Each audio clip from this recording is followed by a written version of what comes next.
Which one of the following countries has its own satellite navigation system? Australia, Canada, Israel, Japan. हम लोग अपने जितने भी series करते आ रहे हैं, 2025 का हमने सीरीज कंप्लीट किया, 2024 का हमने सीरीज कंप्लीट किया, आप उसमें देखते जाओगे बार बार कि जो क्वेश्चंस हैं वो साइंस बैकग्राउंड के नेचर के नहीं है। एक आधी क्वेश्चन थोड़ा बहुत होता है, बट वो क्वेश्चन भी मोर और लेस एक टेक्नोलॉजी है, एक न्यूज है, एक करंट अफेयर का है, और उसका इंटीग्रेशन कैसे करके स्टैटिक सिलेबस के नॉलेज को टेस्ट करता है। हम क्या बोलते हैं कि सर स्टैटिक का बुक से कहीं भी उठा दिया, नहीं, वो टेक्नोलॉजी कोई न्यूज पे आई होगी और उसका एप्लीकेशन वो सिलेबस करंट आपका स्टैटिक सिलेबस में कहा है वो उससे पूछता है। दैट इज वाई समटाइम्स कोई बोलता है कि सर पेपर बाहर से आ गया, मतलब है ना, कभी हमने पढ़ा नहीं था ये चीज को। अगर उसका एप्लीकेशन ऑफ स्टैटिक में पढ़ेंगे तो आपको समझ में आएगा। सिमिलर नेचर है इस क्वेश्चन का भी। करंट अफेयर का क्वेश्चन है, but at the end of the day आज मेरे लिए क्या बन गया है, 2023 का क्वेश्चन है, बट अब मेरे लिए मेरे स्टैटिक सिलेबस में आ गया है वो। Which one of the following countries has its own satellite navigation system? Australia, Canada, Israel and Japan. देख के ही लग रहा है कि या तो इसराइल का होगा या तो जापान का होगा, but the correct answer is Japan का है।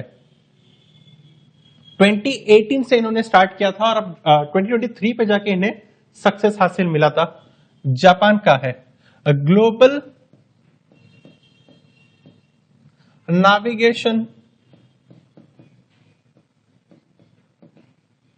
सैटेलाइट सिस्टम, शॉर्ट में इसको क्या कहा जा रहा है? शॉर्ट में इसे कहा गया है GNSS। किसका है? इसको दो लोगों ने किया है। एक तो इसमें गवर्नमेंट ऑफ जापान है, उसके साथ में पार्टनरशिप किसका आया है? द QGS सिस्टम्स का आया है। और इन्होंने मिलकर 2018 पे 4 सैटेलाइट छोड़े थे और इनका था कि 2023 तक 7 से 8 कर लेंगे, इन्होंने टारगेट रखा था। तो ये चीज कहां से है? जापान का अपना नेविगेशन सैटेलाइट सिस्टम है और GNSS बोला गया है। गवर्नमेंट ऑफ जापान के साथ में QGS सिस्टम का पार्टनरशिप है। 2018 में उन्होंने 4 छोड़ा था, अब उसको 7 से 8 कर ले जाने का उनका प्लान था। ठीक है, अब कंसीडर द फॉलोइंग स्टेटमेंट्स। अब ये पूरा का पूरा टोटल स्टैटिक सिलेबस का क्वेश्चन है, बट ये कंसेप्चुअल टेस्टिंग है। The ballistic missiles are jet propelled at subsonic speeds. यहीं पे ही अगर किसी ने ठीक से पढ़ा होगा ना, इसको अगर ऐसे कनेक्ट करेगा तो उसको मालूम चल जाएगा कि क्या है matter. Throughout their flights while cruise missiles are rocket power in the initial phases of flight. पूरा का पूरा स्टेटमेंट ही पलटा हुआ है। अग्नि 5 is a medium range supersonic cruise missile while BrahMos is a solid fueled intercontinental ballistic missile। अब थोड़ा समझने का कोशिश करेगी चीजें क्या है। सबसे पहले मैं अगर उल्टा करूं, अग्नि 5 under mission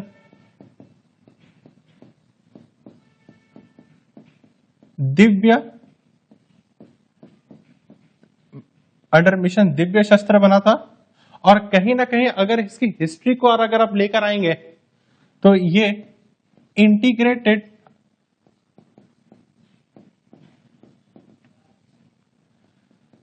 missile development programme, project devil और प्रोजेक्ट स्टालिन के रूप में आए थे ये लोग। अग्नि 5 को लेके आया गया था, जिसमें इंडिया अपने ही इंडिजीनियस जाएगा for supersonic and cruise missile और बैलिस्टिक मिसाइल प्रोग्राम्स में जाने का उनका पाता, जहां पे लो range, short range, medium range, large range और IC इंटरकॉन्टिनेंटल बैलिस्टिक मिसाइल, इन 5 रेंज में इनका आने का था। और ब्रह्मोस को क्या है?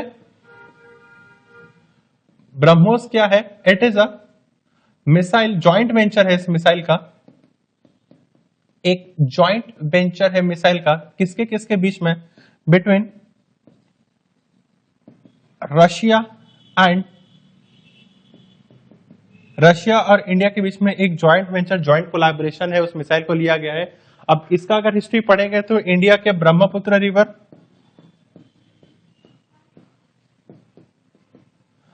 और रशिया का Moskva river,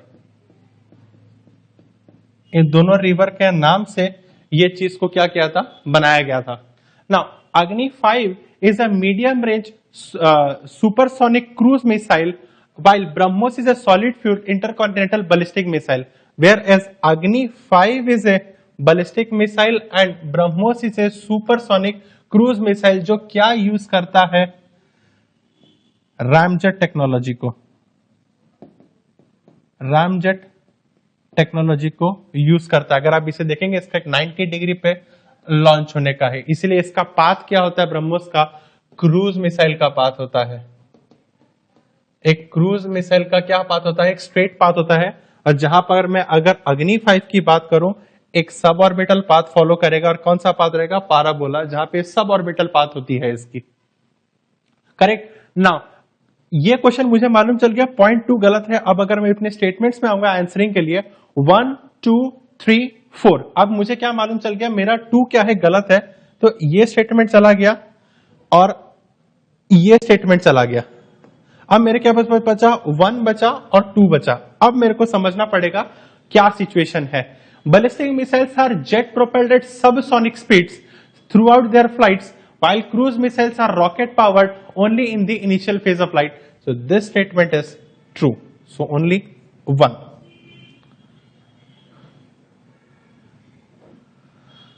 With reference to green hydrogen, consider the following statements. It can be used as a fuel for internal combustion. It can be blended with natural gas and used as fuel for heat or power generation. It can be used in hydrogen fuel cell to run vehicles. अगर green hydrogen की बात करें, national green hydrogen mission, इसको क्या कहता है। और अगर ग्रीन हाइड्रोजन की बात करें, it can be use directly as a fuel for internal combustion. हाँ, इसमें क्या यूज होगा, हाइड्रोजन ही यूज होगा, जिससे क्या हो, वाटर वेपर एमिट होगा और वो क्या रहेगा, CO2 free, carbon free emissions रहेंगे। It can be blended with natural gas and use for heat for power generation, ये भी कर सकते हैं। It can be also be use for hydrogen fuel cell to run vehicles, और ये तो होता ही होता है। तो तीनों का तीनों स्टेटमेंट क्या है, ऑल 3 आर करेक्ट।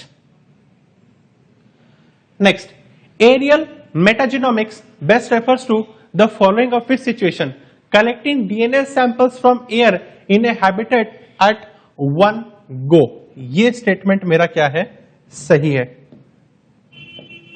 जिससे क्या होती है,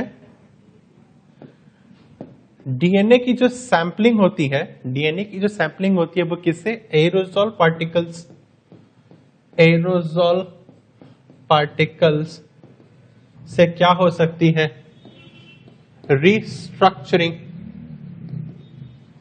ऑफ डीएनए हो सकता है, रिस्ट्रक्चरिंग ऑफ डीएनए पॉसिबल होता है।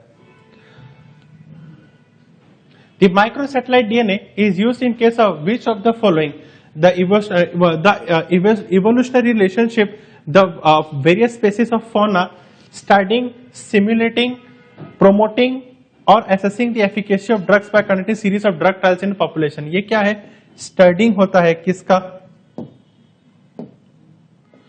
माइक्रोसैटेलाइट्स डीएनए क्या होते हैं, स्टडिंग होते हैं ऑफ फौना विथ इन और आउटसाइड, दोनों किसका स्टडी होते हैं, of the fauna, microsatellites DNA. Next, last question, consider the following heavy industries: fertilizer plants, oil refineries, steel plants. Green hydrogen is expected to play a significant role in decarbonizing how many of the industries? अगर इन तीनों industries को देखा जाए, these all are heavy emitting industries, और Asia में India, China के बाद India का ही नाम आता है in terms of higher emissions. Now if we are to achieve zero carbon emissions, अगर हमें जीरो कार्बन एमिशंस अगर हमें अचीव करना है तो हमें क्या करना पड़ेगा? We need to have decarbonising, हमें इन तीनों इंडस्ट्रीज को करनी पड़ेगी. All three industries are correct as per the given options. I hope हमने 40 क्वेश्चंस और क्वेश्चंस हमने रिवाइज किया होगा इन 3 वीडियोस में, और आपको ये समझ में आया होगा कि क्वेश्चंस काफी ज्यादा कंसेप्चुअल नहीं है. आप अगर पर ऊपर से इसको चीज को पढ़ोगे तो नहीं होगा. एक गुड डीप रीडिंग और अंडरस्टैंडिंग होनी चाहिए कंसेप्ट की भी और क्वेश्चन की भी. और कभी कभी स्मार्टली आपको चीजों को, ऑप्शंस को देखना पड़ेगा जब आप कंफ्यूज हो जाएंगे, जब मल्टीपल स्टेटमेंट्स दिया रहेगा. सो स्मार्ट स्टडी करना है, अपग्रेडेड तरीके से अपने आपको चीजों को करना है, और कोशिश करना है कि करंट अफेयर्स, उसकी एप्लीकेशन मेरे मॉडर्न स्टैटिक सिलेबस के साथ में इनकॉर्पोरेटेड चल रही हो. I hope you have like this sessions. Thank you.